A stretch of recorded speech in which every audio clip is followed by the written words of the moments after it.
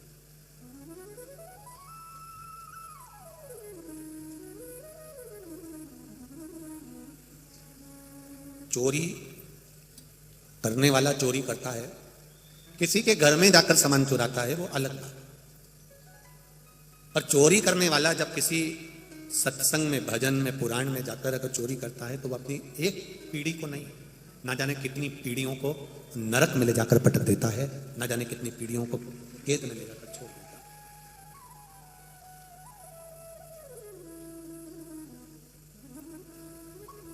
कुछ पुण्य था देवराज नाम के ब्राह्मण का, कुछ पुण्य था, और जब वो कुछ थोड़ा सा पुण्य प्रबल हुआ तो वो चोरी का सामान ले जाकर शिव मंदिर में बैठा। शंकर भगवान की कथा चल रही थी, कोई गुरुजन, कोई संतजन, कोई साधुजन कह रहे थे, बैठ जरूर गया पर मन नहीं लगा, शरीर पहुंच गया। कितना सुंदर संवाद कहा है महाराज की, शरीर पहुंच गया पर मन नहीं पहुंचा। एक बात कही, एक संत, देवराज का चरित्र बड़ा सुंदर। एक संत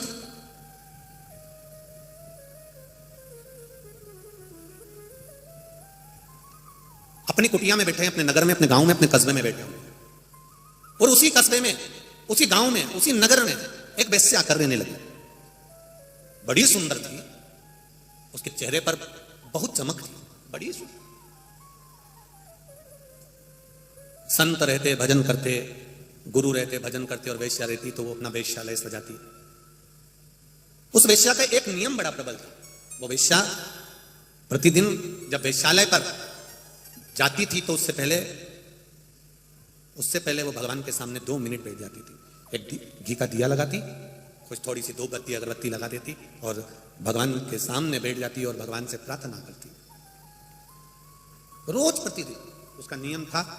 वैश्यालय जाने से पहले, वेश्या अपना काम करने से पहले भगवान के मंदिर में जाकर रोज अपने घर के अंदर जो मंदिर था उस मंदिर में रोज जो भगवान शंकर बैठे थे, भगवान हरि, विठ्ठल, राम, कृष्ण, पांडुरंगा जो बैठे थे, उस वेश्या ने उनको नमन करना प्रारंभ किया।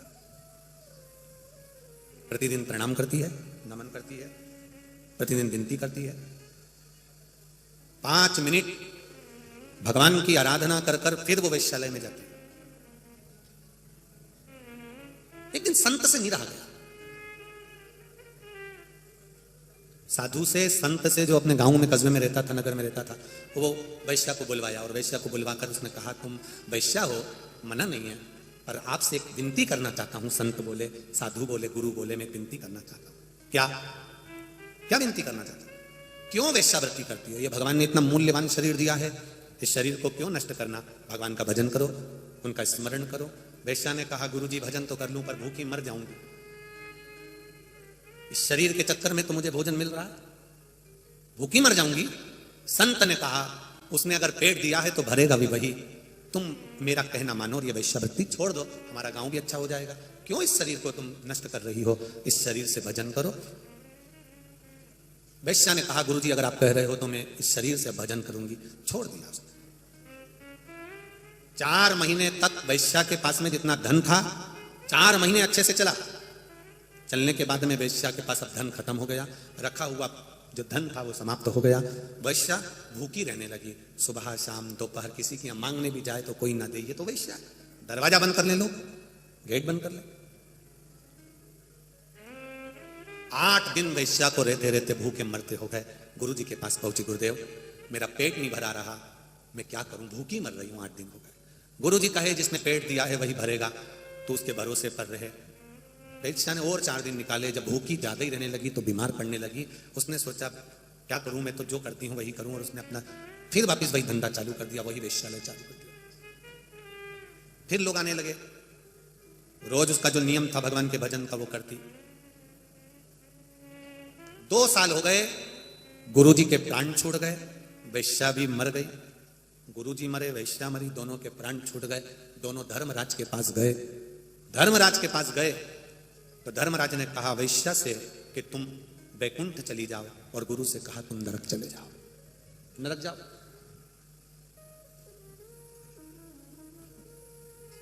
गुरु की आंख में आंसू भर गए। मैंने प्रवचन दिया, ज्ञान दिया, लोगों का जीवन सुधारा, प्रवचन करता था मैं, कथा करता था मैं, सत्संग करता था मैं, ना जाने कितने लोगों को मैंने राय दी, ज्ञान दिया, और तुम मुझे नरक भेज रहे। और ये वेश्या जो शरीर को बेचती थी, गलत करते करती थी, कईयों का घर बर्बाद कर दिया, और इसको तुम स्वर्ग भेज रहे हो। धर्मराज ने कहा ये देवलोक है, यहां पर कोई भी निर्णय, कोई भी स्थान ऐसे ही नहीं दिया जाता। यहां बड़ा सोच समझकर निर्णय दिया जाता है, बड़ा सोच समझकर स्थान दिया जाता है। इस वैश्या के कर्म के अनुसार वैश्या को फल मिला है, और तुम्हारे कर्म के अनुसार तुम्हें फल मिला। तुमने इस शरीर से लोगों को प्रवचन दिया, इस शरीर से लोगों को ज्ञान दिया, तो तुम्हारे मरने के बाद तुम्हारा शरीर का देखो कितना अच्छा काम हो रहा है। शरीर को सजाया गया है, इत्र लगाया गया है, खूब सजा धजा कर, डोली में सजा कर समाधि दी जा रही है। बाद में समाधि तैयार हो जाएगी, उस समाधि का पूजन चालू हो जाएगा।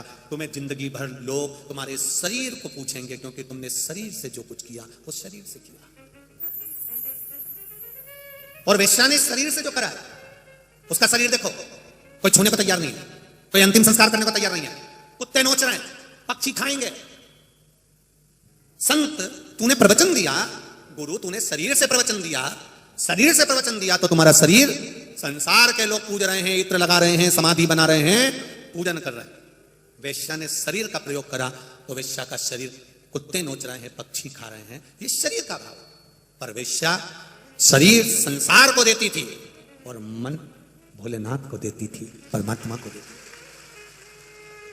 और महात्मा जी तुम शरीर संसार को देते थे, ज्ञान देते थे, अच्छा बोलते थे, भजन करते थे, प्रवचन करते थे, लोगों को समझाते थे, पर कभी इस मन को तुम भोलेनाथ तक लेकर नहीं गए, इस मन को तुम परमात्मा तक लेकर नहीं गए। प्रवचन तो तुमने बहुत बड़े बड़े दिए, ज्ञान भी तुमने बहुत दिया, पर जब भी तुम बैठते थे, वेश्या के यहां जितने लोग आते थे उन्हीं का सोचा करते थे। बताओ कितना सेठ व्यक्ति वेश्या के घर जा रहा है, बताओ दिन भर वेश्या क्या पड़ा रहता है। प्रवचन भले तुम बड़े दे रहे हो, ज्ञान भी बड़ा दे रहे हो, शरीर के द्वारा तुम लोगों को समझा भी रहे हो, पर तुम्हारा दिल, तुम्हारा मन, तुम्हारी आत्मा कभी भगवान तक नहीं पहुंच पाई। दुनिया भले पहुंच गई हो, पर तुम अपनी आत्मा को परमात्मा तक लेकर नहीं जा पाए, इसलिए तुम्हें नरक भोगना पड़ रहा है। ये नरकों का खेल है।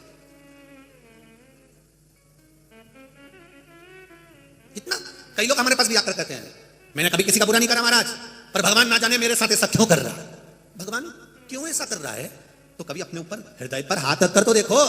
शरीर से तुम दूसरे का भला कर रहे हो, शरीर से दुनिया का भला कर रहे हो, और आत्मा से करा तुमने हमेशा सबके कल्याण की बात। घर में रह रही हो, सास के लिए तुम चाय भी बना रही हो, सास के लिए तुम दूध भी बना रही हो, सास के लिए तुम रोटी भी बना रही हो, सास बीमार पड़ रही है तो तुम दवाई भी दे रही हो, शरीर से कर रही हो, पर कभी तुमने दिल से करा उस सास के लिए कि मेरी माँ है, जैसी भी है, बोल रही है बोलने दो, मेरी माँ है। जब तुमने दिल से उसको माँ मान लिया, तो शरीर से नहीं भी करोगे तो परमात्मा फल दे देगा।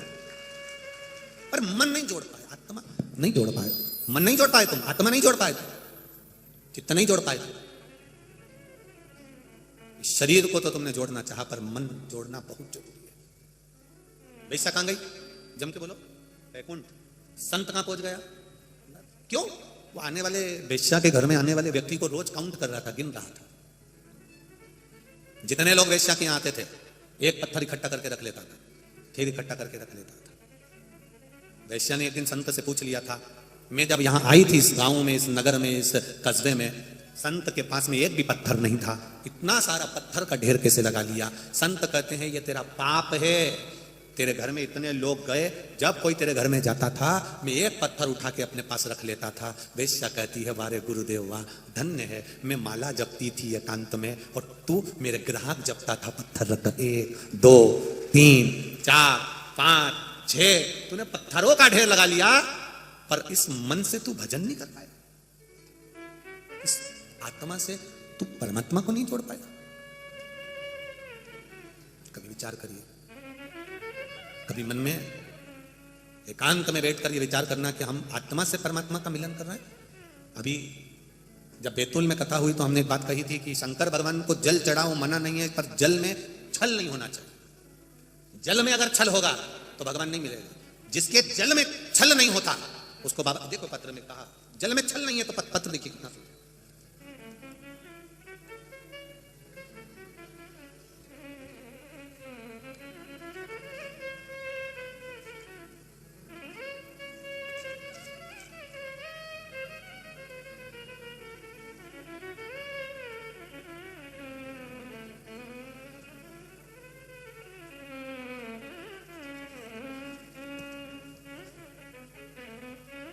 नाम कुमारी श्रद्धा सुनील चौधरी, पता मालेगांव कैंप, मोबाइल नंबर ये। कहीं बैठी हो आप? ही हैं?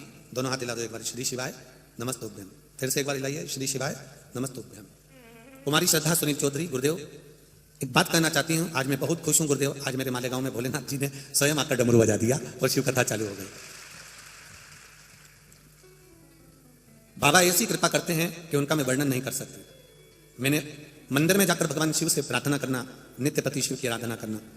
आज मेरे मालेगांव में 7 दिन की केवल कथा नहीं है, पूरे महाराष्ट्र में 7 दिन की दिवाली मनाई जा रही है। शिव कथा प्रारंभ हुई है।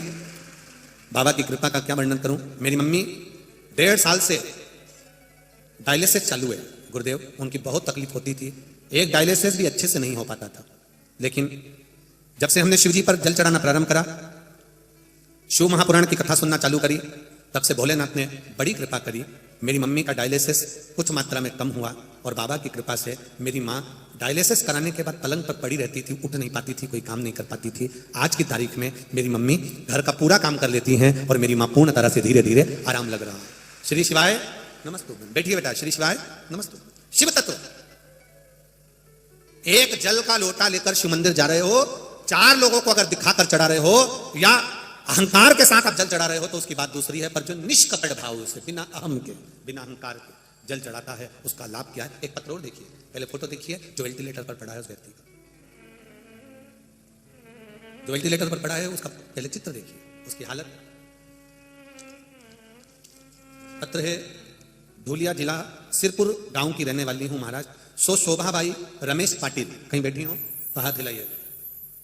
शोभाबाई रमेश जी पाटिल कहीं बैठे हो तो हाथ हिलाइएगा। पीछे हैं क्या? उधर है तो उधर के कैमरे से देख लेना भाई, इधर साइड देखिएगा। दोनों हाथ हिलाइए एक बार, जहां पर भी। अच्छा ठीक ठीक, दिख गए ठीक है। सो शोभाबाई रमेश जी पाटिल, मेरे पति की अचानक तबीयत खराब हो गई, उन्हें सांस लेने में तकलीफ होने लगी। फिर मैंने छोटे बेटे सिरपुर के हॉस्पिटल में ही एडमिट कर दिया। वहां वेंटिलेटर की व्यवस्था नहीं थी, डॉक्टरों ने सिर्फ ऑक्सीजन लगा दिया। 2 दिन हो गए लेकिन तबीयत ठीक नहीं हुई। गुरुदेव डॉक्टर बोले धुलिया ले जाओ, फिर हम सब डर गए। और गुरुदेव मेरे छोटे बेटे ने रात 2 बजे दोस्तों के सहारे एम्बुलेंस कर ली और उन्हें धुलिया में ले गए। धुलिया के अस्पताल में एडमिट किया, उन्हें तुरंत वेंटिलेटर लगाया गया। मेरे पति की ऐसी हालत हो गई थी कि उनका पूरा शरीर सूज गया था, जिसका मैंने फोटो लगाया है। शरीर में सूजन इतनी ज्यादा हो गई कि डॉक्टर भी आश्चर्य में पड़ गए, इसको बीमारी क्या हुई है। बहुत समय तक बीमारी का पता नहीं लगा पा रहे थे, शरीर कोई हलचल नहीं कर रहा था। एकदम शरीर में से ऐसा लग रहा था कि प्राण चले गए थे, केवल वेंटिलेटर की वायु उनके शरीर में रह गई थी। जैसे एक शरीर शव हो जाता है तो उसकी बॉडी फूलने लगती है, ऐसा वो शरीर फूलने लगा था। केवल वेंटिलेटर की ही श्वास उनके शरीर में थी। वेंटिलेटर डॉक्टर ने भी कह दिया 48 घंटे हम रखेंगे, उसके बाद में शरीर को छोड़ देंगे। वेंटिलेटर पर रखे हुए 48 घंटे का बोल दिया था, तब हम सब डर गए। और भोलेनाथ जी की कथा का 1 मिनट का केवल आपका मोबाइल पर किसी ने हमको सुना दिया था, उस मोबाइल पर सुना और विश्वास करा। श्री शिवाय नमस्तुभ्यम पर, शंकर के मूल मंत्र श्री शिवाय नमस्तुभ्यम पर विश्वास करा। 1 लोटा जल उस हॉस्पिटल के पास में शिव मंदिर में चढ़ाया। बेलपत्र चढ़ी हुई मिल गई थी, उसको लेकर आई। डॉक्टर से विनती कर वेंटिलेटर पर ही उस बेलपत्र को रख दिया और डॉक्टर से विनती कर चढ़ाए हुए जल को उसकी होठों पर लगाना प्रारंभ कर दिया। गुरुदेव 48 घंटे तो डॉक्टर ने दिए थे, 48 घंटे डॉक्टर ने दिए थे, उस 48 घंटे होने में केवल 37 मिनट बचे थे और सबने आस छोड़ दी थी। डॉक्टर ने भी कह दिया था शरीर बहुत फूल गया है, कोई जवाबदारी नहीं है। 37 मिनट पहले उस शरीर में हलचल उत्पन्न होना प्रारंभ हो गई, सांस चलना प्रारंभ हो गई और पति को 37 मिनट पहले 48 घंटे में मात्र 37 मिनट बचे थे और डॉक्टर ने वेंटिलेटर हटा दिया, आईसीयू में ले गए। आईसीयू के बाद वो एकदम ठीक हो गए और आज बाबा की कृपा से एकदम ठीक है। मैं बाबा को नमन करने के लिए सिरपुर से आई। ये शिव तत्व। बेटिए बहन, हर हर तेरी कृपा बिना न हिले एक भी लेते सांस, तेरी कृपा से तनो तनो बखान क्या करूं मैं, राखों के ढेर का चपटी भगोद में खजाना कुबेर का। जल में छलना, आप दिल से चढ़ाओ जल शिव जी को। 2 कदम चलकर जब हम शंकर जी के मंदिर जाते हैं, कुछ कदम चलकर शिव महापुराण तक जाते हैं, तो निश्चित है मेरा देव अधिदेव महादेव भी तुम्हारे दुख के समय पर तुम्हारे पास आ ही जाए, ये निश्चित है। आज कथा का समय कितनी बजे है? 2 बजे से, रोज 2 बजे से 5 बजे है, पर कल एक दिन थोड़ा सा कथा का समय कितनी बजे है? 1 बजे से 4 बजे। कल की जो कथा का समय रहेगा टीवी पर और ये मालेगांव की पावन धरा पर, वो 1 बजे से 4 बजे तक रहेगा। बाकी के सब समय वही 2 बजे से 5 बजे तक। शिव तत्व, शंकर की कथा, उसकी उदारता, उसकी करुणा, उसका वात्सल्य। देवराज ब्राह्मण के पुण्य प्रबल थे, शिव मंदिर तक गया, चोरी का धन वापस हाथ में लिया, पाप प्रबल हो गया, चला कहीं फिर पुण्य की प्रबलता की तो माँ ने जो जल चढ़ाया था उसका पुण्य मिल गया और उस पुण्य के बल पर कैलाश धाम उस देवराज नाम के ब्राह्मण को प्राप्त हो गया, उसका पुण्य प्रबल हुआ। आगे वर्णन आया, बिंदुक नामक का ब्राह्मण जिसकी धर्म पत्नी का नाम चंचूला देवी है, वह भी गलत कृत्य कर कर प्राणों को त्यागता है, तो चंचूला भगवान शंकर की आराधना करती है, भगवान शिव की भक्ति करती है। तुम रुका जी से जाकर निवेदन कर शिव महापुराण की कथा शंकर भगवान और माता पार्वती ईश्वर जी और गोरा जी बनकर, गणा और गौर बनकर श्रवण करते हैं। ईश्वर जी और गोरा जी आ रहे हैं, जोरदार ताली बजाकर स्वागत करें। गणा और गौर, ईश्वर जी और गोरा जी, भगवान देव अधिदेव महादेव ईश्वर जी गोरा जी बनकर पधारे। यजमान परिवार आकर ईश्वर जी गोरा जी का पूजन करें। कल कथा का समय 1 बजे से 4 बजे तक रहेगा। और एक बात का स्मरण आपको रहे, कोई भी सोने की रकम, कोई चांदी की रकम, कोई बड़ी ज्वेलरी जेवर अपने साथ ना लाएं। अपना मोबाइल, पर्स, अंगूठी, सामान संभाल के रखेंगे। लाखों की संख्या में आप लोग आए हो, इसलिए अपनी सेफ्टी जरूर रखेंगे। जब आरती हो जाए उसके बाद धीरे धीरे अपने घर की ओर जाएंगे। गाड़ियां लेकर आए हो, बसें लेकर आए हो, छोटे छोटे वाहन लेकर आए हो दूर दूर से, अपने गांव जाते समय वाहन को धीरे धीरे चलाना, आराम से अपने घर जाना, जल्दी मत करना, नहीं तो पूरे महाराष्ट्र की रोड पर लिखा है अति घाई दुखदाई, इसलिए सावधानी से चलिए, आराम से चलिए, रास्ते रास्ते चलिए। कुछ सूचना आशीष जी दे रहे हैं, उसके बाद में जो लोग आज अमावस्या है भावानंद के साथ में भगवान की विरल भक्ति का स्मरण कर रहे हैं, भाव से जिन लोगों ने टीवी चैनल के माध्यम से दान किया है कुबेरेश्वर बाबा के मंदिर निर्माण के लिए, गौ माता के लिए, वृद्धाश्रम आदि के लिए, और जो लोग यहाँ काउंटर पर दान कर रहे हैं उनको साधुवाद, धन्यवाद। बाबा भोलेनाथ आपके कुबेर का भंडार भरकर रखे, यही भाव से कथा को विराम दे रहे हैं। हर हर जय जय श्री राधे। सभी भक्तों को हर हर महादेव, सादा जैसे कृष्णा, श्री शिवाय नमस्तोभ्यम। व्यासपीठ को नमन करते हुए हम सबके प्रिय, हम सबके लाडले ठाकुर कल्लू जी महाराज के चरणों में नमन करते हुए, परम सत्य, परम आदरणीय, विश्वविख्यात पूज्य गुरुदेव के पावन चरणों पर नमन करते हुए और आप सभी शिव भक्तों के चरणों में नमन करते हुए सुंदर प्रथम दिवस की कथा हम सभी ने श्रवण करी। और जैसा कि आप सभी को ज्ञात है 2 से 5 इस कथा का समय है, पर किसी कारण से कल दोपहर 1 बजे से 4 बजे तक यह कथा का समय रहेगा। लाइव कथा भी 1 से 4 रहेगी और मालेगांव में भी सुंदर 1 से 4 ही हम कथा श्रवण कर सकेंगे। और 29 दिसंबर तक यह कथा चलेगी। 2 जनवरी से 8 जनवरी तक बलौदा बाजार काकेर छत्तीसगढ़ में सुंदर हम पूज्य गुरुदेव की कथा श्रवण करेंगे। और सुंदर इसी बीच में आरती का समय हो चुका है। आरती में जिन भक्तों के नाम मंच से लिए जाएंगे वे अति शीघ्र मंच पे पधारें। श्री दादाजी भूसे परिवार बड़े ही आदर और सम्मान से मंच पे पधारें। श्री राम जीवन जी वासु जी परिवार बड़े ही आदर और सम्मान से मंच पे पधारें। श्री पवन जी टिडवेवाल बड़े ही आदर और सम्मान से मंच पे पधारें। श्री पवन जी अग्रवाल बड़े ही आदर और सम्मान से मंच पे पधारें। श्री पवन जी धनदरिया बड़े